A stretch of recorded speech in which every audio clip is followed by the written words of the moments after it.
ហើយបងប្អូនមើលវីដេអូនឹងហើយជួយសាបម្នាក់មួយផងបងប្អូនណាជួយសាបមួយផងឲ្យខ្ញុំមានកម្លាំងក៏ខំធ្វើវីដេអូបន្ត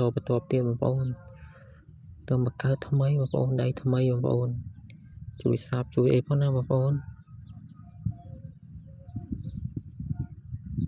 ហើយខ្ញុំថាមាន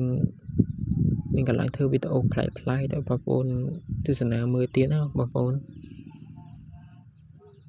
ហើយខាងបងប្អូនស្មានហ្នឹងបងប្អូនញ៉ាំអីនៅបងប្អូនម៉ោង7ណាបងប្អូនម៉ោង6:07ហើយបាទខ្ញុំ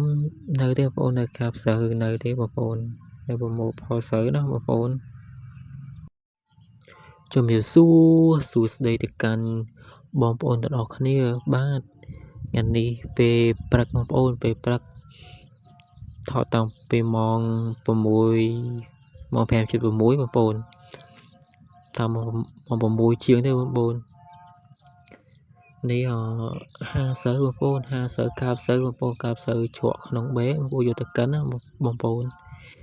យើងហានៅពេលចូលថ្ងៃមុនបងប្អូនចូលថ្ងៃមុនណាក្នុងវីដេអូចាស់ប្រហែលថ្ងៃមុនបងប្អូនចូលទៅចឹងយើងហាទៅយើងយកទៅកិនបងប្អូនហាឲ្យស្រួលយកទៅកិន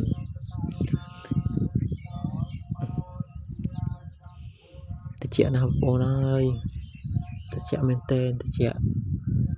តាំងពីសូមមិនតាំងពីថ្ងៃហ្នឹងមកតិចខ្លាំងបងប្អូនតិចខុសពីធម្មតាបងប្អូនងើបមកពេលយប់ពេលអីហ្នឹងតិចខ្លាំងណាស់បងប្អូនតន់ពាក់អាវ 3-4 ជាន់នោះបានយើងការពារនេះបានបងប្អូនយើងមិនយើងអត់ត្រឡប់ដូចអ្នកក្រៅប្រទេសបងប្អូនស្រុកខ្មែរវាតិចល្មមទេបើយើងមើលទៅរៀងតិចល្មមតាអ្នកនៅហ្នឹងបងប្អូនមកអ្នកមកពីក្រៅប្រទេសមកស្រុកខ្មែរវិញគេថាប៉ុណ្ណឹងអត់តិចទេប្រទេសគេតិចខ្លាំងជាងនឹងទៀតបើយើងអត់ត្រឡប់បងប្អូនអត់ស៊ាំបងវាថាតិចទៅនេះពេលព្រឹកបងប្អូនទេសភាពតិចណាស់បងប្អូនហើយ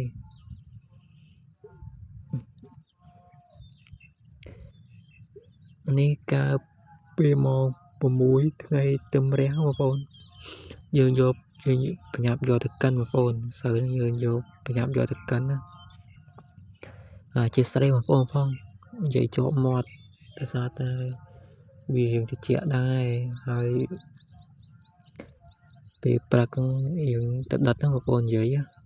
ចាជាស្រ័យបងប្អូនផង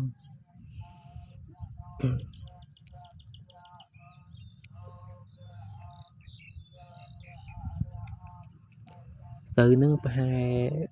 ល 3B បងប្អូន 3-4B បើយើងហាប្រកាសហា 3B បងប្អូន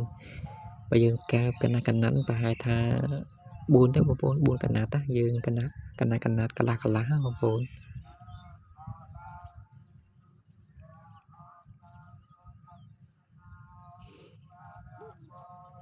យើងយកទៅកិននៅរោងម៉ាស៊ីនបងប្អូនរោងម៉ាស៊ីន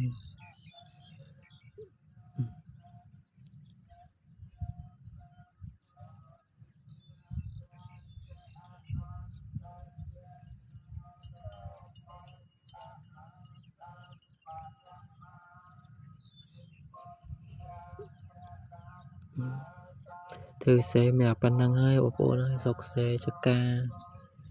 មានប៉ុណ្ណឹងហើយបងប្អូនមានចឹងការរស់នៅបែបធម្មជាតិការរស់នៅជាមួយបរិស្ថានទេសភាពធម្មជាតិជុំវិញខ្លួនមើលទៅនិយាយ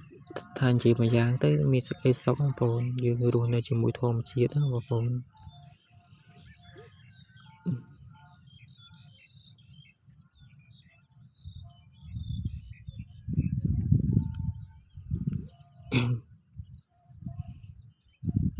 ហើយថ្ងៃហ្នឹងបងប្អូនមានទៅណាដែរបងប្អូនថ្ងៃហ្នឹងថ្ងៃច័ន្ទបងប្អូនថ្ងៃគេថាថ្ងៃហ្នឹងដើមទ្រាំបងប្អូនថ្ងៃច័ន្ទ